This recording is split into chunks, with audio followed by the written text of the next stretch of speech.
Welcome. This is Doomcast number 63. My name is Doug Owen. I am joined alongside Charlie McGrath. We do this thing on a weekly basis, if possible, and we're doing a late Sunday show. So for you out there listening live at Doomcast.com, that is the mothership /live. You can get into the chat room.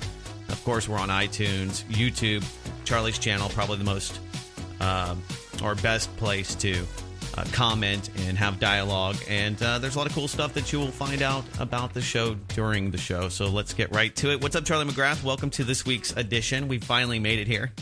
Hey, Doug Owen. Yeah, we did have we're pushing 1,200 views or listens, I guess, on the YouTube channel this week, so that's good. Yeah, it's delayed, so I mean that's one of the things that's kind of advantageous is that people think that that they're going to get a new show. They go there, especially ones that didn't listen to the last show, and then they say, well, I'll hang around, I'll listen to the last show, see what's happening, and then, look forward to whenever we do it. So the longer you leave it up, the more listens you're going to get to. I mean, I think ultimately most of them get 10,000 plus easily across all of the platforms, if you look at it after a year, I go back and look at interviews and find, 10, 15,000 views on things that initially only had a few thousand. So it's kind of, I guess it means that we're reaching some new people and that some of the people that are listening continue to do so. So that's good. Yes, sir. I agree with that too. I mean, even when I look back at some of the older Doomcast, that usually on YouTube we're sitting in a couple thousand, but I think with all the other formats, we easily get it up to that. I don't know, 5,000 to 10,000 mark. Yeah. Somewhere in there. Yeah. So how's your week, man? My week has been okay. I've been feeling very healthy. I've had to go handle some work shit out of state, and that's been a little bit taxing, but I'm feeling pretty good. How about you, Doug? Not too bad. I mean, on the home front, things are going pretty decently. Pretty crazy week in the news headlines, and of course, I don't know. I pondered this, or I postulated this question. Have we seen the October surprise here? The later October surprise with all of these shootings. That just seemed like they're perfectly timed. Yeah, the one in Seattle and the one in Ottawa, of course, timed perfectly for upcoming elections. Very advantageous to be used as a political ploy. Regardless of what really happened, not to mention the massive correction on the Dow. I mean, hundreds of points down on the Dow in October. I mean, that typically the October surprise will be correlated with the Dow Jones, and we've seen that. But we've also seen some outlandish stuff happen in Seattle and Ottawa, and shootings wise goes, but. To me, it's just more of the same. You know what I mean? Yeah. I wonder how much, you bring up a great point, how much of this really affects people's political beliefs anymore. I think that if you're anti-gun, which means that you're just kind of pro having guns in the police hands, that's really all there is. I mean, there's no one that's actually anti-gun. I've never met anybody that's really believes that there should be no weapons at all, or believes that could happen, in a real world where people are naturally violent, or at least some of us statistically are naturally violent. You're going to always have some kind of weapon or some kind of tool to level the field when it comes to protecting yourself. So when it comes to guns themselves and who has them, that's only the question. Do law-abiding citizens have the right to have guns? Do people that have, whatever minimal requirement the federal government, puts forward, do they have the right to weapons? What kind of weapons do you have the right to? And is it going to be the government that uses guns and uses gun violence against law-abiding citizens? So you're just, who do you trust the guns in the hands of more? I would say most people on the left that are pro-gun control, they favor and this makes almost no sense to me, Charlie. You can speak to it, I'm sure, but, it makes no sense because the people that you trust the least, you look at Ferguson, Missouri. Who do you trust the least? You trust the government the least. But those people still want the government to be the ones that have the guns instead of, the citizens. So, the dichotomy there is kind of silly. But, I mean, thoughts on any of that? Well, of course. I mean, as a nation of 310 million people, we are going to have cases like in Seattle, where you have a completely lunatic kid who goes in and decides he wants to shoot his friend over a fight of a girl. But this will always, always, always, always be used as pushing the need for more and more gun control. The government, I think, has proven to us anyway, Doug, that their use of gun control. I mean, if only the government had guns, guess what? They would use them against the people. That's it. Well, they do. I mean, they do right now. I mean, that's kind of the point of having the guns. If you're not going to use them, because they're not going to use them against each other, at least not usually intentionally, unless they're robbing one another, and that does happen from time to time in places like Detroit. But more often than not, it is against people.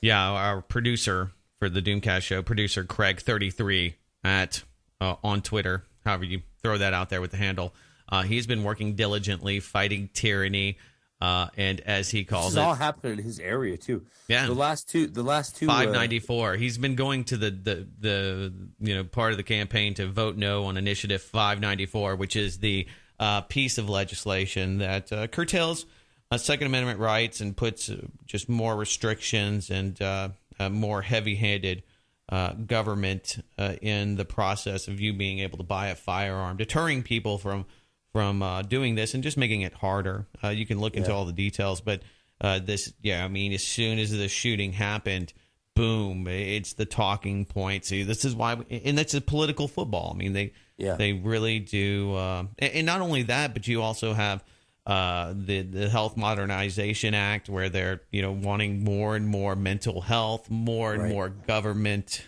people at the school, evaluating your children, interviewing your children, putting them through all sorts of psychoanalysis and probably a lot of psychobabble to find out, or in some cases the government wants to or even school districts want to monitor children's Facebook pages. Sometimes they want all of that gets thrown out here. Same thing with this lunatic in Ottawa. Okay, the guy has been begging for 2 years. The one that shot the politician and went to the Parliament building and was shot by the master at arms. Blah blah blah blah blah. There's some violence, a couple shootings that happened in Ottawa this week, and you find out that this guy that's been pegged as a lone nut, who's a radical, he's wanting to join ISIS because he's mentally crazy. He's been begging for 2 years before he even knew what ISIS was to go to jail. They would not put him in jail. Just the irony of that, and the fact that he wanted to be put in jail. He's a crack addict. He was smoking. He's a dipper, so he smokes PCP. I mean, the list goes on and on and on. So I downloaded the World podcast because I'm just listening to NPR. And of course, the people that we have to worry about are conspiracy theorists, because those are the crazy people that that are attracted to these kind of conspiracies and these kind of radicalized ideas.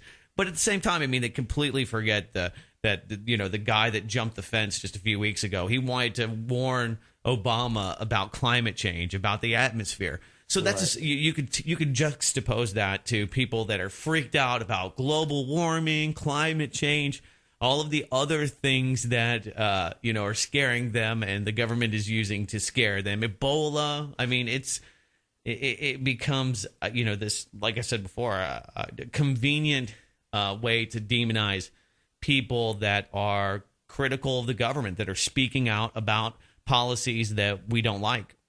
Right. And fear. I mean, fear is always the baseline, right? I mean, if we look at any of these cases, we see that these people are afraid.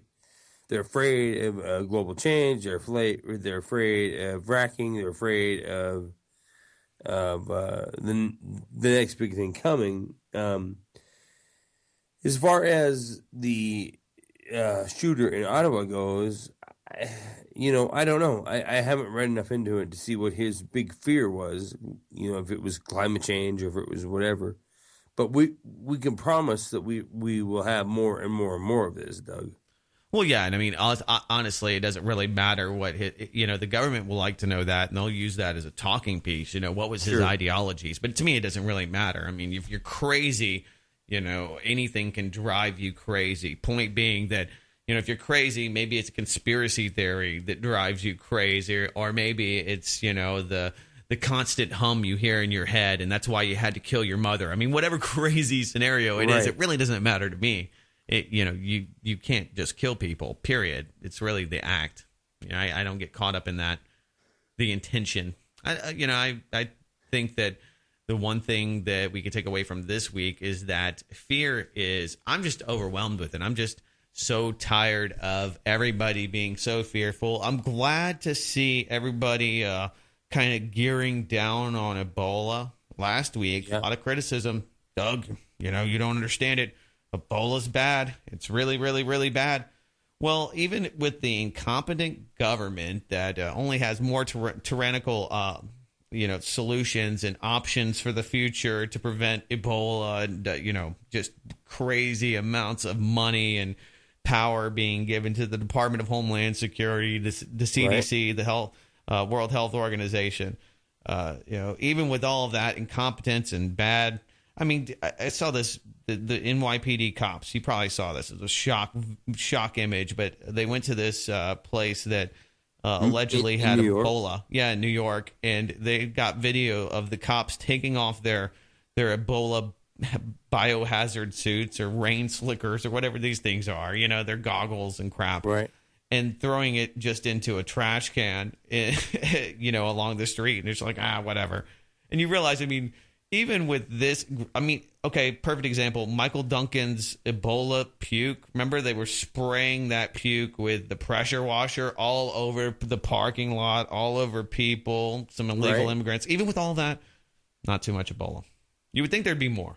You would think there'd be a whole lot more Ebola, considering, Yeah, I'm still on the fence on this because, I mean, I don't understand how the two nurses that were taking care of him ended up with it, but they did.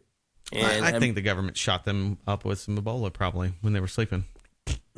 Maybe. Well, if that were the case, then we can expect more of the same. I mean, more fear.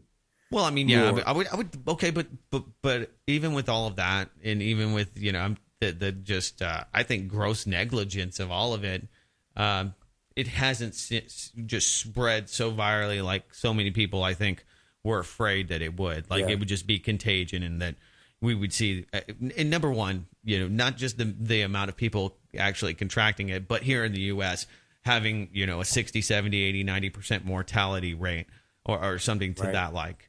But, I mean, my God. I mean, regardless of all the rest of the fear porn and all of the opportunists that have sold this, not to mention Big Pharma, which, I mean, I always look at who benefits from all of it.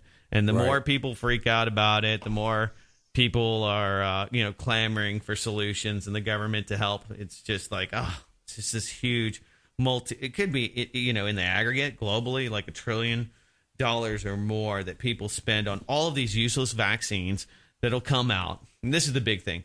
Just like after we had swine flu, remember the government stocked up on all of these vaccines just in case there was some kind of pandemic, and all of them were, all of them went bad. They all went out of date. They all ended up having to be destroyed. Then we had to spend millions of dollars to destroy all of these worthless vaccines. They probably took most of them and just dumped them in the river. It's some government contract. You find out that, God only knows where they put all that crap, squalene and whatnot. But it just became this big boondoggle, and it became a huge, huge fear fest for the media.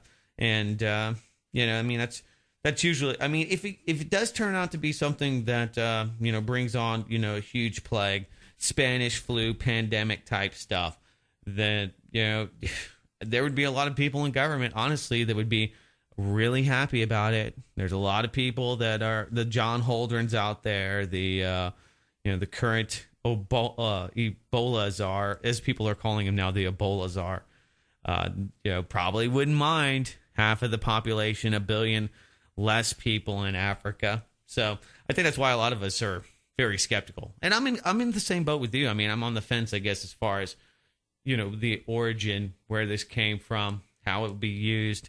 I'm skeptical about all of it. The internet sometimes. Hey, bud, welcome back. Well, hey, sorry about that. For about 10 minutes there, I lost my system completely. Oh, man. We were all debating whether you were alive. It's good. No, I'm alive. I keep losing, though. Losing these bets. If you're betting that I'm dead, yeah, I can see that you keep losing. But no, I'm alive, and right. My system just kind of crashed on me here, so I rebooted everything and called you back. All right, good deal. Well, I'm glad you're alive. Good. Yes. Thank you. I'm glad we're still streaming. I'm surprised. All right. Anyway, I don't even remember. I was railing the last against the conversation machine. The last conversation was we were talking about Ebola, and we were talking about, is it a big deal? Is it all the hype? We have flu season coming up. We have, multiple things coming down the road. Is Ebola as big a deal as these other things? And the answer to the question on my part is, yeah, it is, because it's such a high death rate. Right. Well, yeah, I mean, not really here yet, not really verified, and maybe, in a place like Liberia, the mortality rate is 60 to 70%, but that's without treatment. That's with, God only knows what kind of treatment, if any. That's a whole different ball game. And when you look at, I hate to bang this drum over and over again, but it's always about who benefits from it, and right. Whether at the end of the day, right. What the government can do and what Big Pharma will do is try to force you to take another vaccine. One more for your kid. That's exactly right. In fact, I have to go to the West Coast here in a few weeks, and I'm certainly, this is paramount on my mind. Do I want, am I worried because I'm going to be meeting with people who travel all around the world? And it is, but it's the fear factor. It's the fear factor that I think what keeps people. So what you're saying is you have succumbed to the fear. You think, well, maybe the fear is justifiable, or at least it's honest though. I mean, I think that's the point, is that you're being honest. Kind of completely the opposite. I'm not afraid of it. I'm not afraid of getting Ebola, but I see the every time you land in a major international airport like LAX, they're going to swab your forehead. They're going to see if you're if you have a temperature. But that's only if you're coming from West Africa or something like that. I mean, or you're saying in the future. No, they're doing that now. It doesn't matter where you come from. So you've been swabbed? They're swabbing people's heads there? Swabbing people's heads. If you land on an international flight and they're swabbing your head to see how hot you are. Really? And I don't know. Doug, I just don't know. I don't. Yeah, I'll tell you. I'll give you a little anecdote. My buddy, he made a lot of money off of this when they had the was it SARS? It wasn't SARS. It was the bird flu, swine flu, bird flu. When everybody was freaking out about it, he was one of the contractors that landed this contract with a bunch of hospitals around Texas, all over the area, Central Texas and beyond, that were installing these thermal imagers in the ERs and different entrances at most of these metropolitan hospitals, to the tune of just a phenomenal fee. I mean, just charging them out the wazoo for this. And I said, so how do they work? He goes, well, when it's 114 degrees outside in Texas, everybody walks in with the temperature. So basically they spent hundreds of thousands of dollars, some of which, benefited a good friend of mine, and he was happy about the deal at the end of the day. But he saw how you see how ridiculous it is, and some of the failed things that come out of fear and hype is that you get something like this that's completely ineffective. And right. He's like, well, on the other side of that, if it's really cold outside, even if you're really, really hot, the temperature thermally is just, it's only so accurate. So lots of false positives, lots of people can get by depending on, ambient temperature, whether or not they were, icing themselves out in their, car on the way to the to the hospital or whatnot. So kind of ineffective, but it's the same kind of idea. If I could just take a bunch of Tylenol if I wanted to suppress my temperature to get through some, Exactly, and that's the problem. Is people that, I mean, even you don't even have to go to Africans, right? Because we already know that Africans will lie to get here, because the one in Dallas did. Not now that those racist bastards killed Michael Duncan.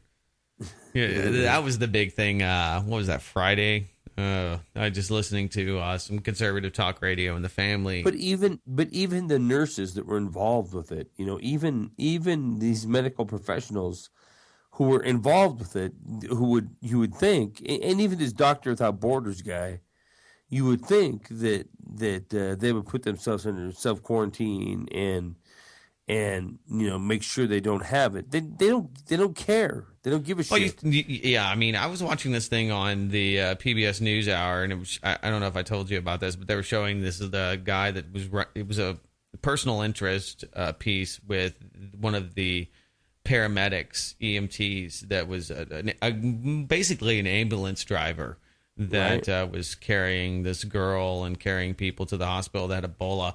And, they showed the girl there, and she's just going all wild and basically flailing about. He said, look, she's going to die.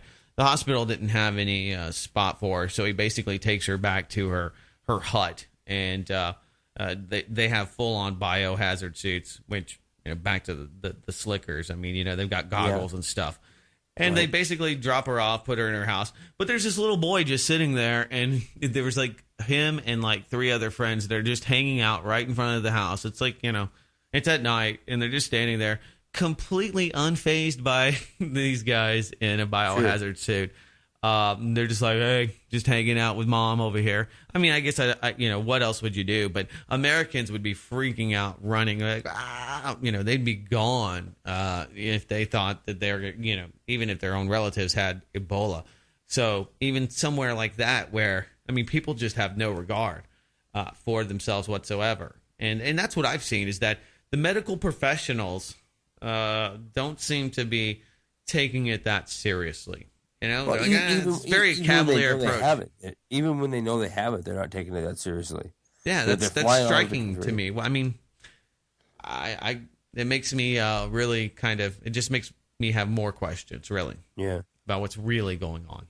Yeah, well, like I said, even when they know they've been exposed, they know that they've been around somebody with Ebola, they know they have a fever, they know they have the symptoms, yet still they'll fly around, they'll go bowling, they'll do whatever. I mean, I think that just shows human nature that denial is the best route.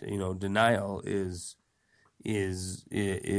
what's going to happen. They're going to deny that they have it. They're going to go out and they're going to try to continue living life as normal. Mm-hmm. And I guess that's why, I mean, that just really shows why I don't fear it, because people that have no regard for it, still only die 60% of the time. And even with the cavalier approach and just haphazard response that has happened in Africa by the African governments, by the U.S. government, and all of these governmental organizations, CDC, World Health Organization, there's only 10,000 people that have contracted it, allegedly, whatever those numbers are. And out of that, they're saying, 60% of them died. And 60% of those people, you got to think about where they are at on the spectrum, health, age, and then, you're going to find... And then healthcare. What do they get for healthcare? Right. Or food, yeah.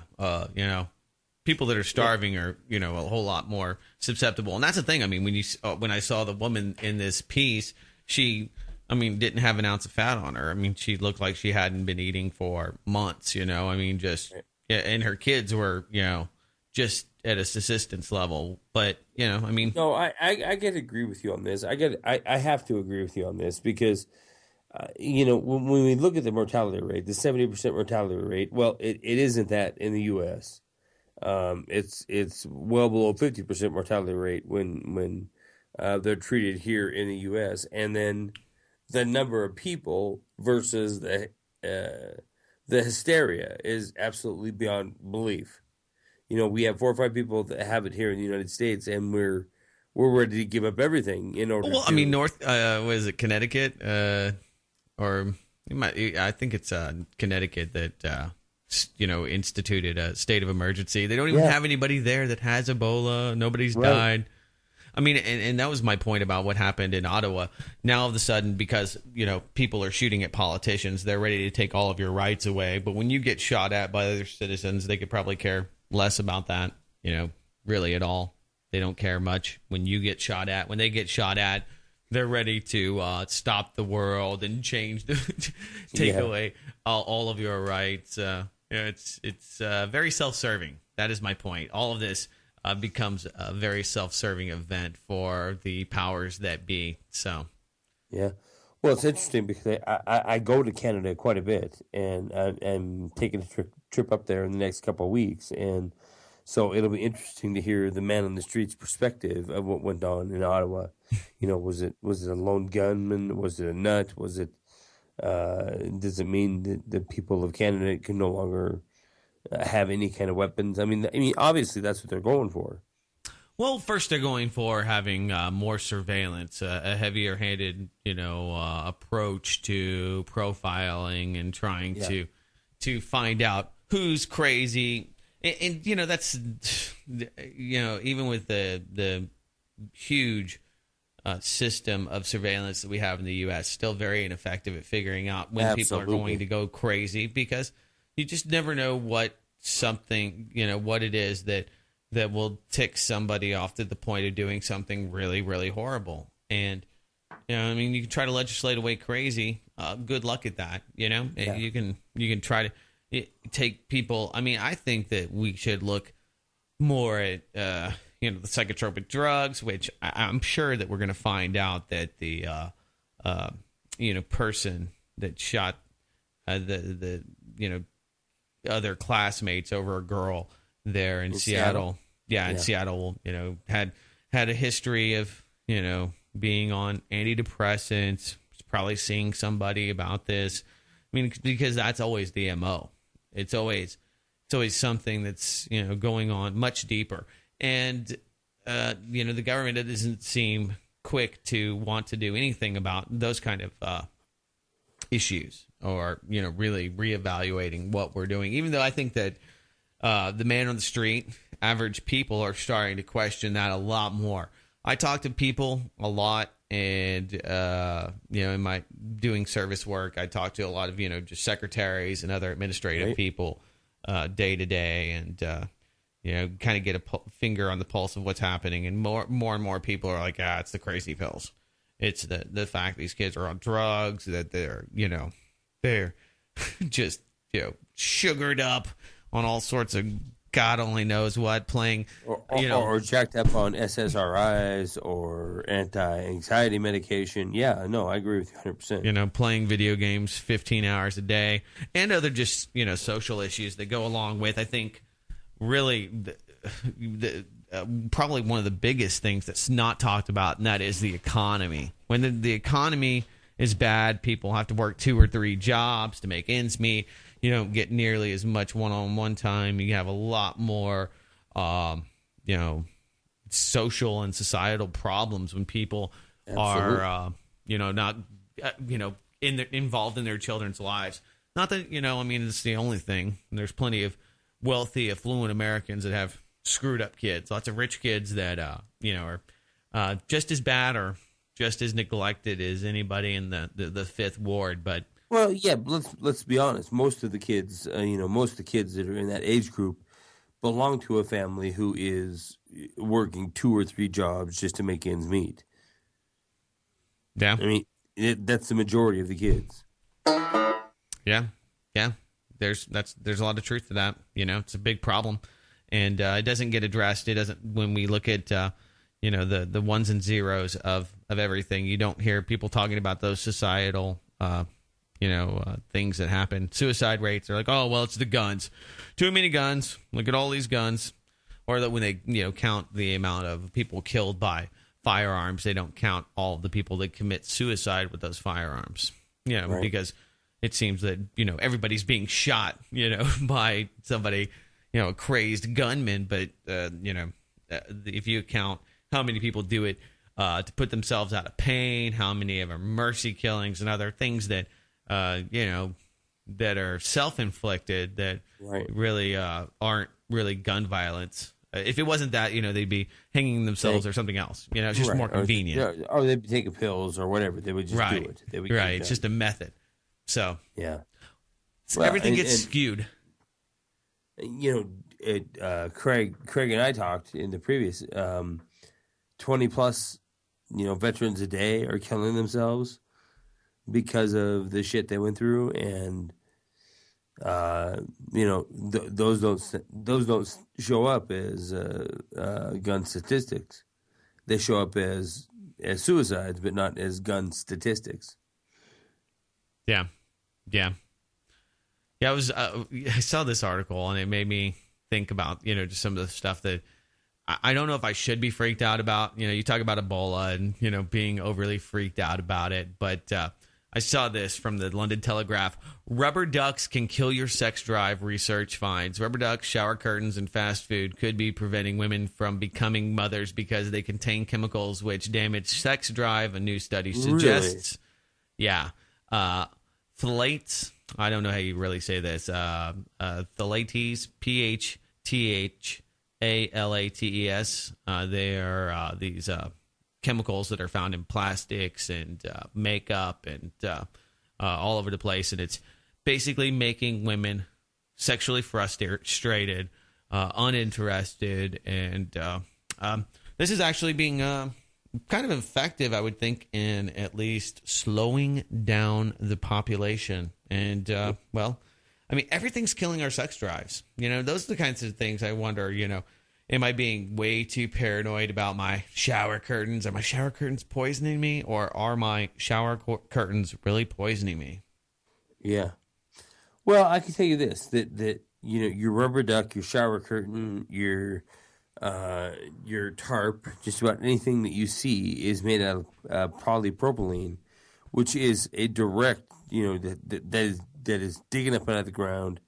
It is oil-based product, and it's pellets. So they melt the pellets down, they make them into whatever product you're going to use, and I don't know of their virility. I don't know if they kill virility or not, but they certainly are from the ground. They're oil. They're oil-based derivative products.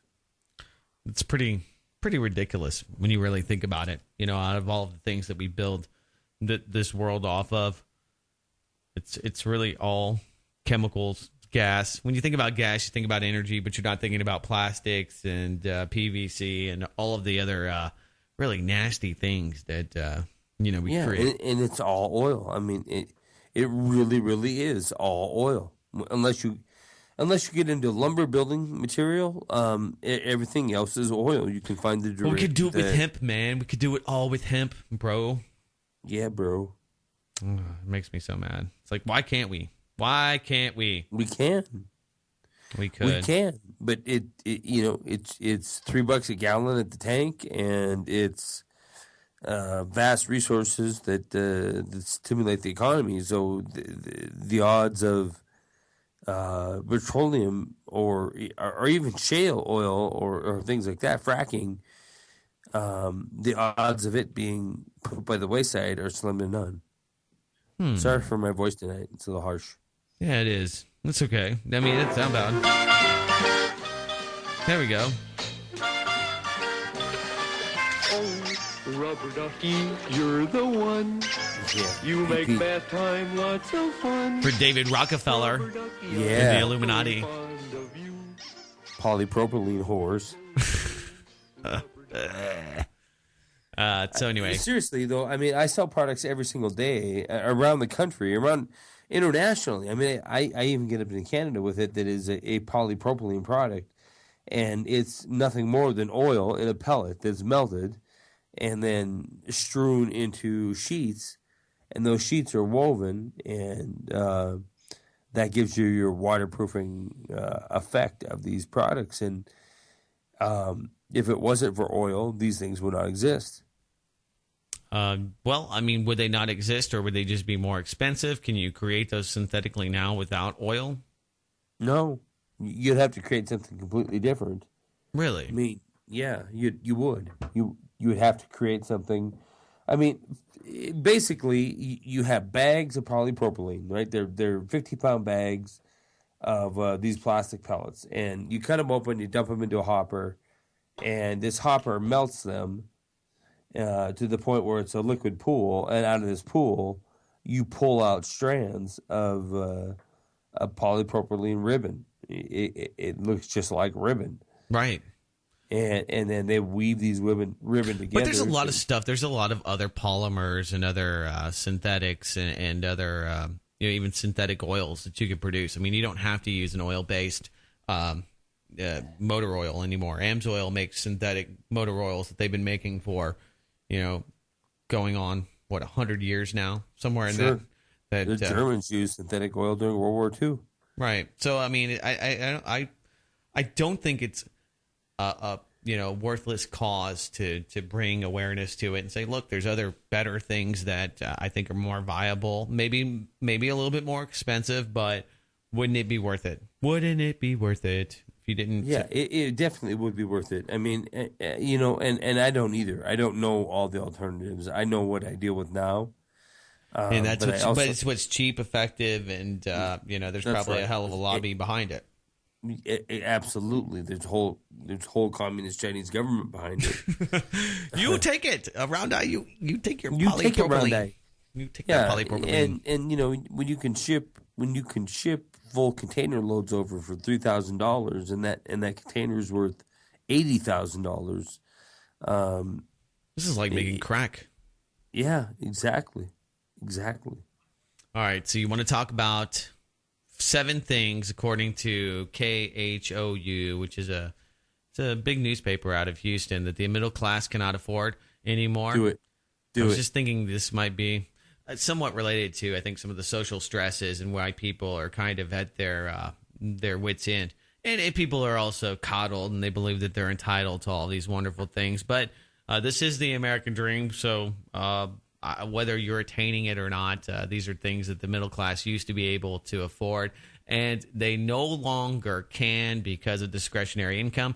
Number 1, vacations. A vacation is an extra expense that many middle earners cannot afford without sacrificing something else.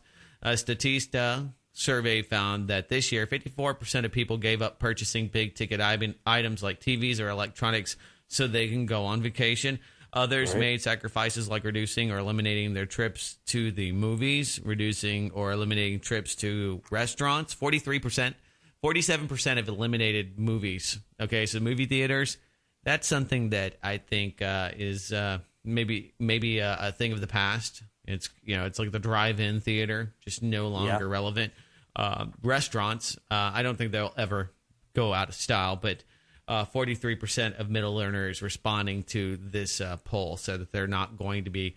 They're eliminating it. Did it give you the income of the middle earners? Middle earners, okay. Though there is some debate over the exact income a middle class household brings in, and there's no definition of that. We do have an idea of who the middle class are. Most working class people. Most are working class, so that's. Today's bourgeoisie is composed of laborers and skilled laborers, white-collar and blue-collar workers. Many of them face financial charges.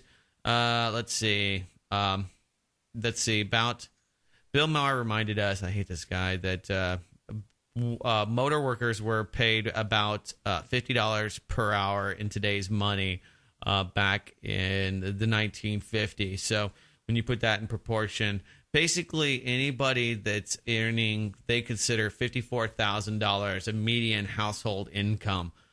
So in that percentile, I would say plus or minus in my let's say $10,000. So 44 to $64,000 median income earners. So, Are you in there, Doug? Are you in that? Are you in that ballpark? Because I am. I mean, I'm a median income earner for sure. Yeah. I guess I would be on the. I would be right in the middle of that somewhere. Yeah, me too. About $60,000 a year before any commissions or incentives or anything like that. Yeah, that's kind of That's kind of a base area that I would be. I'm a laborer, and I don't mind telling people I make right around $30 an hour. That's what the service techs usually make in the industries that I work in. But that's what they used to make in Detroit too. No, they make better than that. In the where I live currently, the cost of living has quadrupled in the last 10 years. So I mean, that might sound great if you're in North Dakota. They're making a lot of money up there with all the frackaliciousness that's going on there and the killing of aquifers. But if you're in somewhere, I don't know, the Midwest, where a blighted area, that might seem like a lot of money. But in Austin, Texas, I mean, it's not a lot of money at all. It really goes quickly, and more and more people are joining that. So I'm joining these ranks. You're in these ranks. We're all we're all here.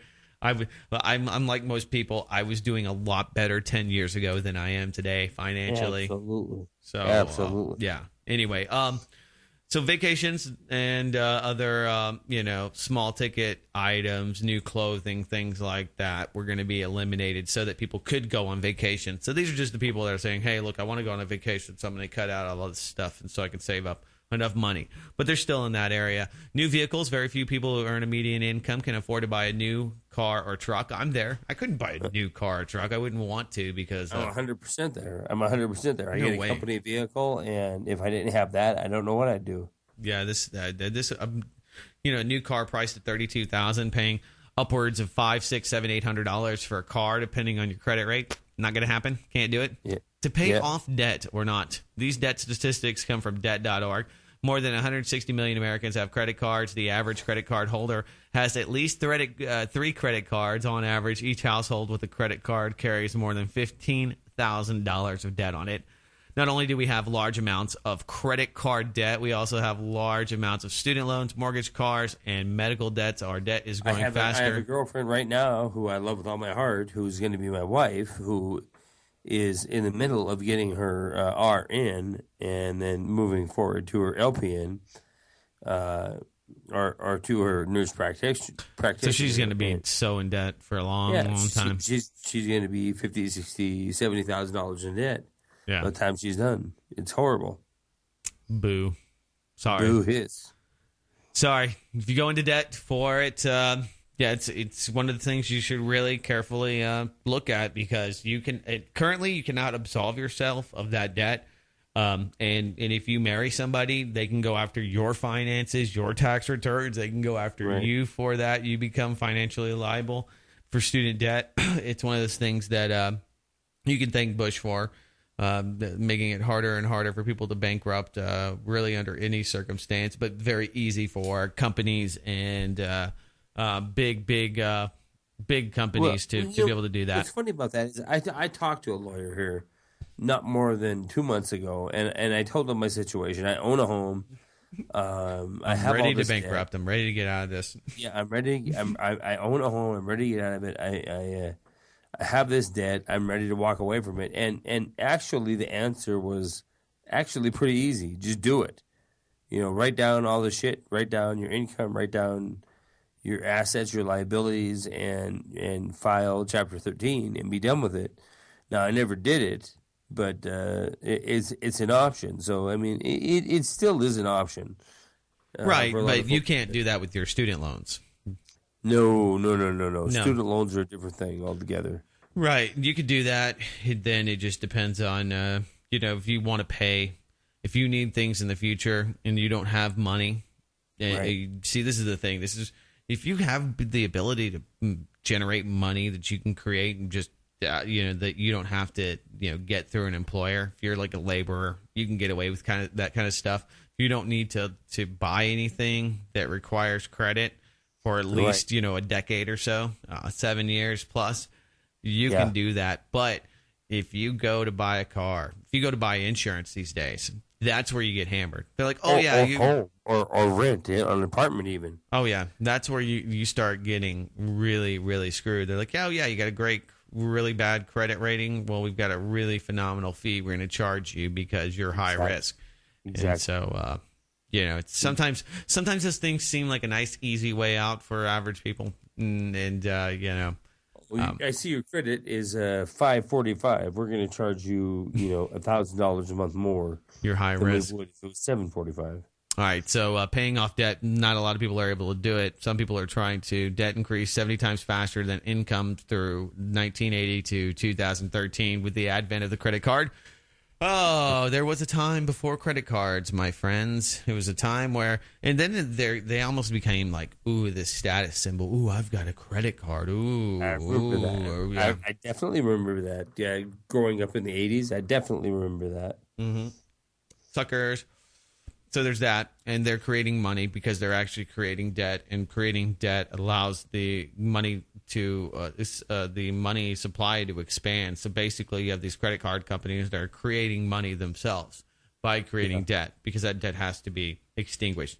Long story short, they're creating debt and more debt attached money. Paying off debt, emergency savings. Who's got emergency savings out here? More than 160 million Americans. To provide ourselves with the degree of financial security, we're supposed to have emergency savings to protect ourselves in the event of job loss, illness, or other catastrophe. Bankrate found that only around 1 out of 4 households have 6 months of emergency money saved, and many of them are in higher income groups. Another 1/4 have no emergency saved, so that's 25% at all, and the remaining household have small to moderate amounts of savings, but not enough to cover 6 months. So, you got a few $1,000, you might be able to live a couple months. I'm with you. I know where you're at. Retirement savings. If you reach retirement age today with little or no money, Social Security is probably not going to be enough to cover your basic needs. Even if you want to work your entire life, you have no way of knowing whether or not you'll be able to physically do that. So, that's where a lot of people are.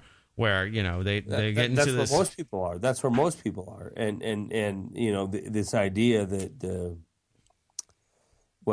as you just established, most people do not have 6 months or 4 months or 8 months worth of retirement saving in the bank to cover them. Once their paycheck stops, they're done. They're finished. They're over.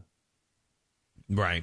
Yeah. Even if they're over that age group, you just you don't have a lot to work with. So hopefully you made some pretty wise financial choices if you're relying on the government to pay for you. And, we don't know how long that'll last. But some of you out there hope it's for the remainder of your lives. I hear that all the time. I just hope it lasts as long as I'm here.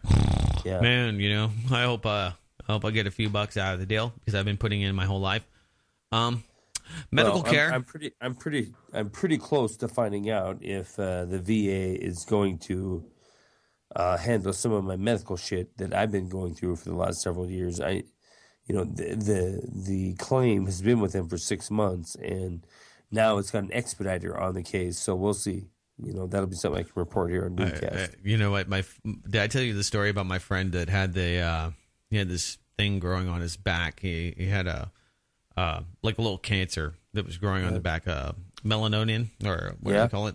Something like that. Anyway, so he goes there and they lance this thing and they give him this medication. So he goes to the local pharmacy here, the Walgreens, and he goes up there and he said, "Yeah, you need Valtrex?" And he's like, "Yeah, that's what they say, Valtrex."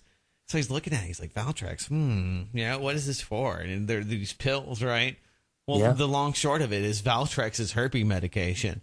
Jesus. So it had nothing to do with the little skin cancer that he had on his back that they had cut off. They just accidentally had given him a prescribed him Valtrex. So he's there asking for herpes medication, and his wife's like, "Why do you have herpes medication?" He's like, I don't know. I don't know why. She's like, "Do you have herpes?" She freaked out. She's like, "Oh my God, you found out you have herpes? Do I have herpes?" He's like, "What do you mean?" She's like, "Well, Valtrex is herpes medicine." So Anyway, it's one of the reasons why when I went to bat with a VA, I didn't leave anything to chance. I went to my own doctor and I did a fully developed claim, and I had my doctors, asserting to the fact that I had this, that, and the other thing. And the only thing they have to do is review it at that point. They won't call a nurse practitioner and have me rechecked out because I've had this evidence from doctors prior, and their big deal is to, I mean, it's almost like an assembly line. They want you in and out. They want you in. They want you either approved or denied, and they want you moving down the line. They don't care which one.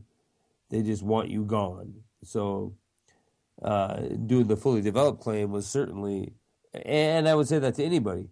If you are trying to develop a claim with a VA, you're far better off to use your doctors as the doctors of reference and develop the claim yourself rather than go to them, because inevitably they're going to have you go to a nurse practitioner or maybe some doctor that works for the VA, and you're not going to get the best outcome.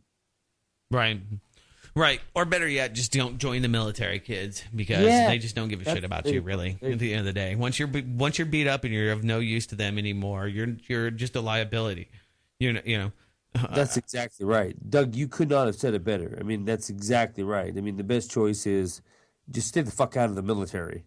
Go into school, go do something else, stay out of the military. Yeah. I mean, even as a veteran, I can say that I don't regret going to the military and being in the military, and some of the skills I have today I learned while being there, but I really wish I would have just done it myself and not gone there and just went to college. I don't have, I mean, I was signed up for 3 years to live in Germany, and I loved every minute of it. When I got transferred to the Gulf and extended to go to the Gulf, that's when hell began. And you need to realize that regardless if you sign up to go to San Diego or Nuremberg, Germany, or wherever the case may be, that isn't necessarily where you're going to end up. They'll put you there. They'll put you there until they need you somewhere else. And when they need you somewhere else, it's that's kind of the deal. When they go to war, they might need you for war, whatever they determine to be war, whatever peacekeeping operation or other humanitarian mission that they have. Yeah. And your 3 years or 4 years or 2 years that you signed up for, it's irrelevant, because all I need to do is say you are necessary personnel and you're staying. Right. I mean that doesn't mean anything.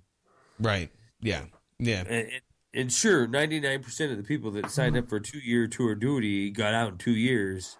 Well, it's the other percentage that doesn't. And when you realize that you have no option other than do what they tell you to do and go where they tell you to go, it's a shocker. Yeah. Well, I can also say don't become a podcaster, because I don't think that we become rich by doing this, but we should thank those people. I hope you have your spreadsheet in front of you, Charlie McGrath, tonight, so that we can thank some of these fine folks that have continued to support this show. And, I was thinking about this. So I was like, oh, man, people are going to think I'm making a lot of money. They're going to think I'm rich, making a whole... But when you look at how many hours you can actually bill, ask any mechanic. He can make $45 an hour, but how many hours can you bill versus what you actually have to work? It really does put your hours. Same thing with the sales job. You're like, oh, that's a nice base salary. But when you look at how many phone calls you have to take in the middle of the night and other things that go along with it, you realize I'm not making I don't have anything. I don't have anything but Sarah Kay back on the 30th of September and her continued monthly support. I don't have anything other than that. All right. Well, we need to do better, people. We really do. Charlie and myself will try to continue as long as Charlie is physically able. And by you not donating to the show, it is literally killing him. Listen to him. He sounds horrible. Definitely. He has to go to the VA for medical care. We can do better than this, and I just want to implore you out there to do so. I just want to let you know, Doug, I am actually feeling I'm feeling a whole lot better than it was the last 2 weeks. Although nasally wise, you can probably hear it. Yeah, and don't tell people that. Yeah, because then they're going to be like, die. "Oh, these guys are living high in the hog. They have great government medical care. Yeah, for all their time they got or I'm poisoned. going to die." That's how about that. Yeah, I'm telling you. And with that, I want to thank all of you for supporting the show in other ways by helping us go viral and by spreading the podcast via over 1,100 last week on YouTube alone. Yeah, and continue that. We would like to see triple that. I know that impresses Charlie. It doesn't impress me at all. I want 10,000 minimum, and we can do better. So thank you My name is Charlie McGrath. My website's wideawakenews.com. My co-founder, my friend, is Doug Owen. His website is blacklistednews.com. You can contact me at info@wideawakenews.com. You can contact Doug at blacklistednews.com. Please continue to support the program. Spread it, share it, get it out there. Indeed. Take care, everybody.